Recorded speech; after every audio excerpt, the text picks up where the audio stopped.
I'm Tony Ruiz of Gold Derby here with Amy Ryan, who has had quite the season, earning her third Tony nomination for her role in Doubt on Broadway and playing a very interesting rich lady with her own set of issues in Apple TV Plus's Sugar. And Amy, before we even talk about the individual projects, I mean, these roles are so different and so varied and so rich. I have to imagine that getting to play this kind of variety is just kind of like catnip for an actor. Yes, I couldn't agree more. And that to me is the driving goal. That if there's a thread through everything I've done in the past 30 years, it's trying to find something new, not to retrace old steps. Sometimes I do it, sometimes I don't. Well, and with Melanie, what was it about her? What was there to her that you had that maybe was new for you to playing in terms of playing her? Uh, Being like a really cool rock star, that's new to me. I lean more to the goofy, bumbling kind of characters. But or not the downright like hard driven, women in distress. But Melanie is cool to her core, but not without trouble and not without conflict. She's a former rock star. She does have a lot of money, like you mentioned. She has a nice car. She has a nice house. She seems content with having moved on from her 20s, where she was this star musician, and but she still struggles with alcohol and struggles with the truth. I think the two go hand in hand. But I liked seeing that conflict, on the I page. feel like there's so much like I think about so many of the scenes, when we first meet her, she is, at a bar and, she's knocking them back, but she also has these really kind of great vulnerable sequences, in the AA meetings. And uh, are the how do you approach those types? It's so easy. I hear actors talk about playing drunk all the time and the pitfalls of doing it. How did you approach it? Well, it was helpful because our director, Fernando Morelos, that was our first day of shooting for me. And the scene in the bar with Colin, um, we did a take and then he's like, do it again and just keep overlapping, finish each other's sentences if you can. And that lends to, obviously, that is an elixir for actors, especially if you're playing an actor who has had many elixirs. So there's just an ease and this weird comfort that goes with it.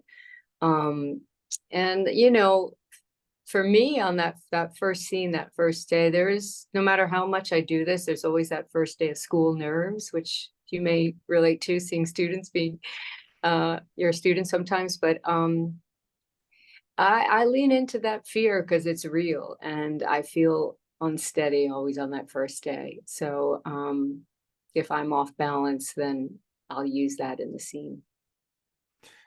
And you talk about the overlapping of the dialogue, and so much of what I love about this show is that there are moments where you forget that it's a contemporary show because there's Yeah. this kind of rhythm. There's this rhythm that is kind of reminiscent of these kind of noir, fast-paced films of like the 40s and 50s.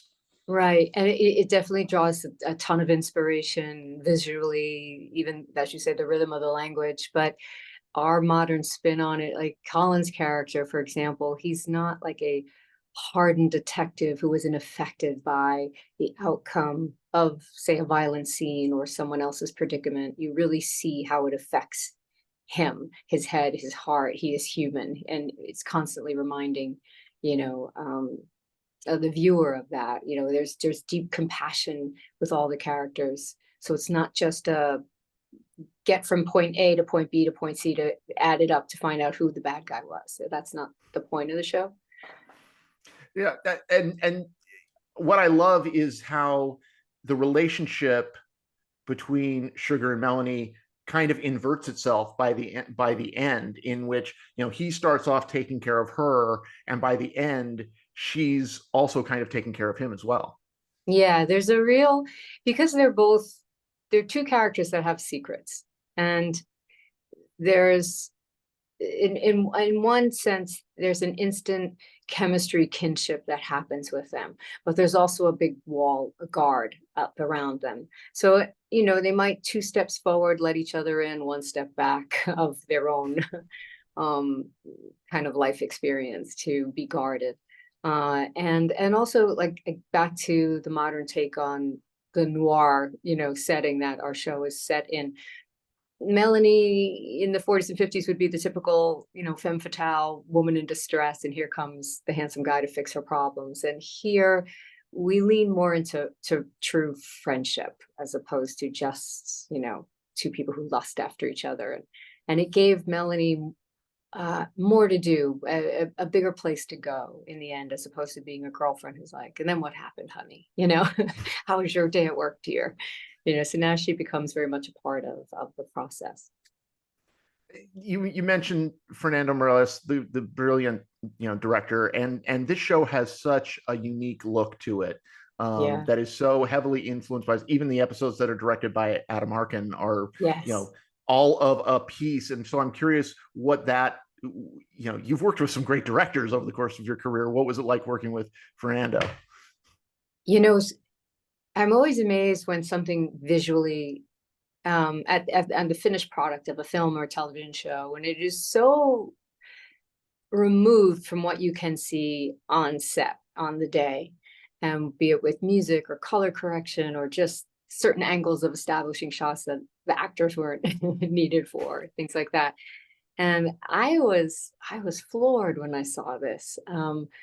And obviously Fernando has he knows how to tell stories visually, but also, for me, he knows how to speak to actors, and that is what any actor wants, is a director who can really communicate with them, to help make our job easier for their, for the writer's story. So for me, with that, it's not that he discussed visually what was happening, but he just would focus right on the character work with us. And you and Colin are such a dynamic team. And I'm always curious as to how much conversation goes into that relationship. Is it organic, or is it the result of a lot of conversation? Both, like hope and want for where's the next episode going. I mean, Colin, being a producer on the show, had more of a say in that. And but even without that, like, Colin Farrell's just one of those generous, open-hearted actors, and he's also, as a person, he's just so curious about life. He'll spend the day chatting with you and asking tons of questions, and with that, a rapport came quickly between us. That, and we have a bunch of mutual friends in common, so there's this also, just feel connected to that guy.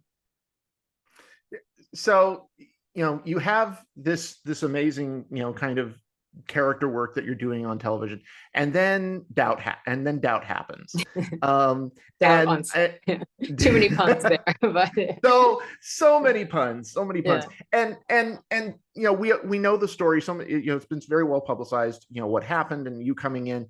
And I'm just curious, was there ever a point in that kind of week leading up to you going on stage where you actually were questioning whether or not you could pull it off? Oh, even when I was on stage, I was questioning, am I going to pull this off?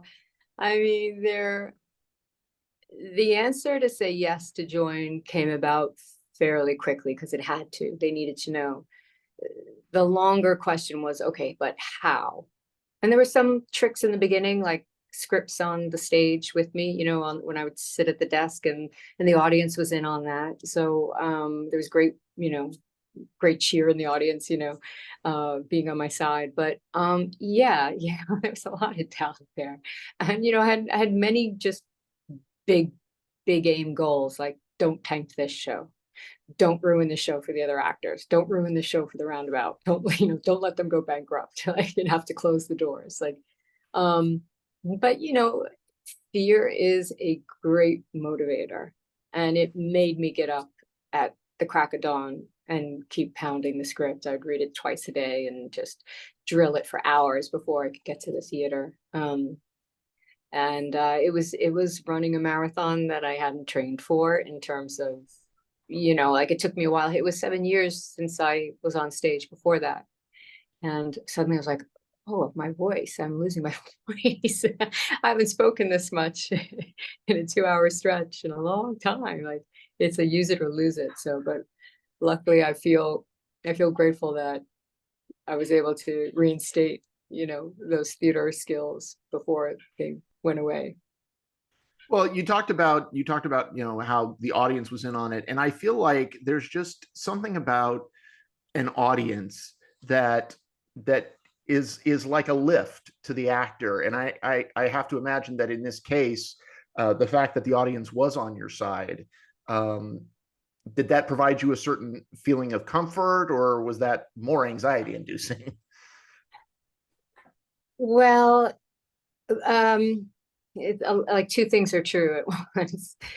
It's the amount of adrenaline any actor, like what goes surges through your body when you stand at places, is probably enough to give the average person a heart attack if they were just sitting in a chair watching TV, if you injected them with the amount of adrenaline we create.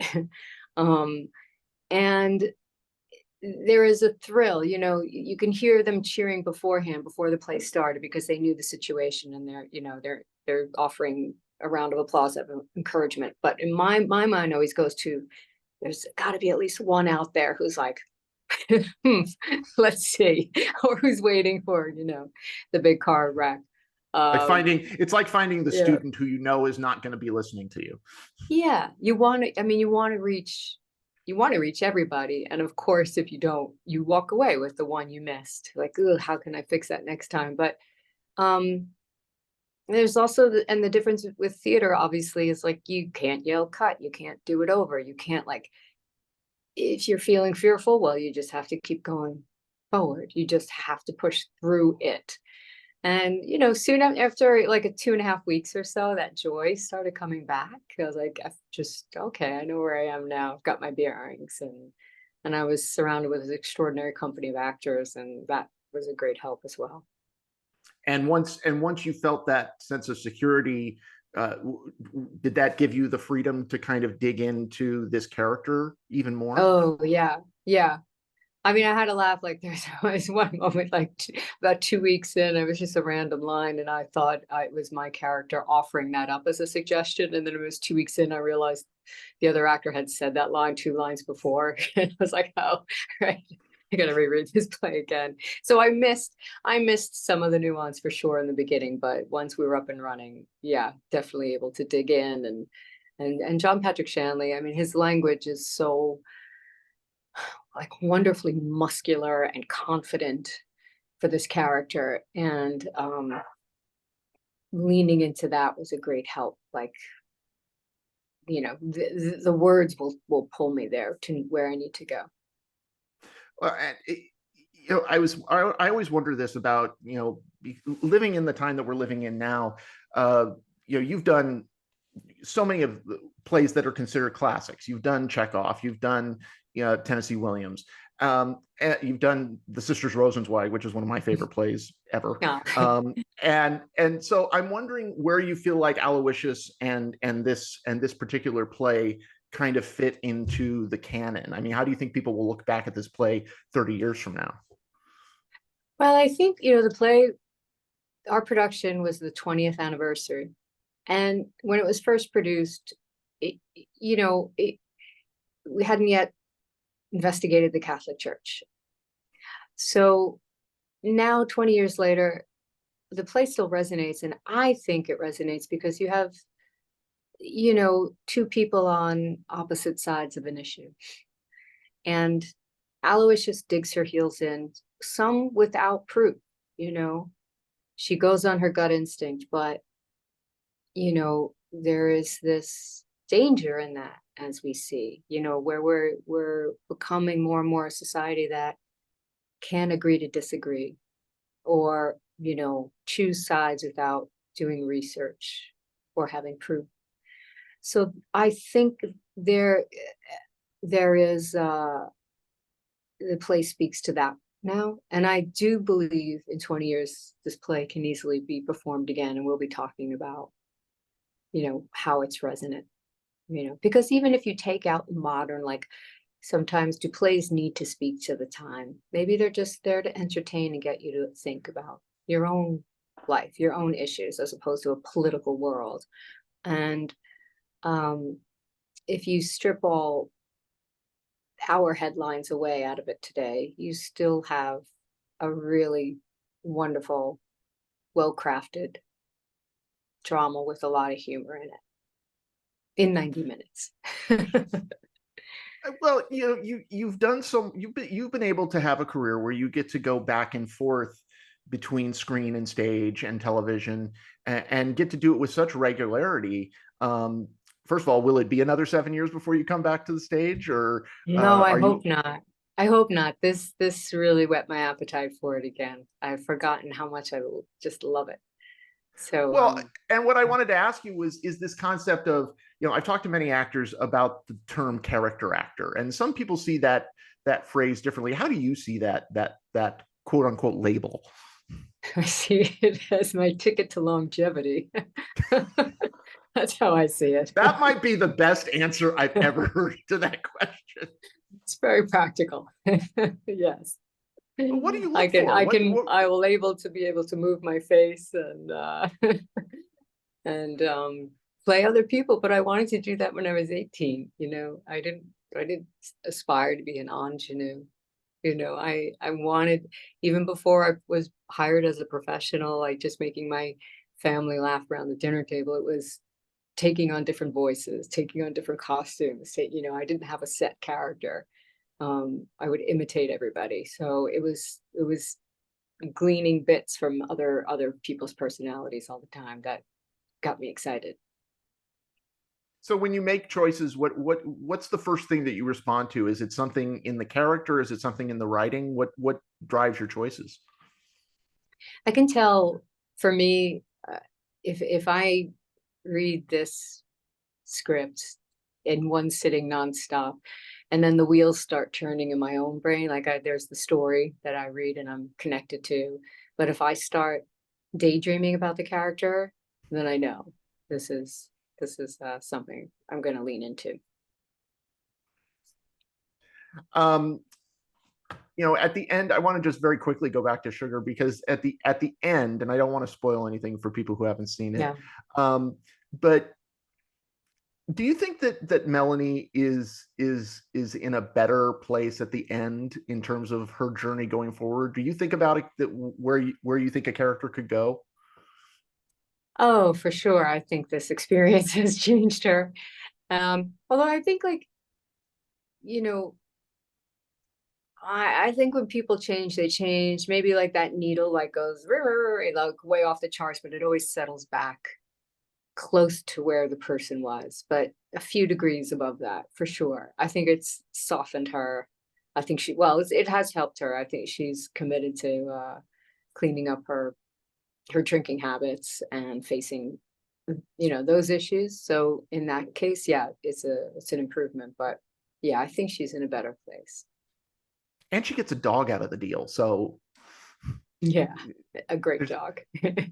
there's nothing better than that. Yeah, yeah. Amy, congratulations on just a fantastic year. Thank you so much. Thank you. Everybody go to goldderby.com. You can predictions for the upcoming award season, Emmys and Tonys, and stay tuned for interviews with more contenders in the coming weeks. Amy Ryan, a real pleasure. Thank you so much. Thank you. My pleasure too. Take care.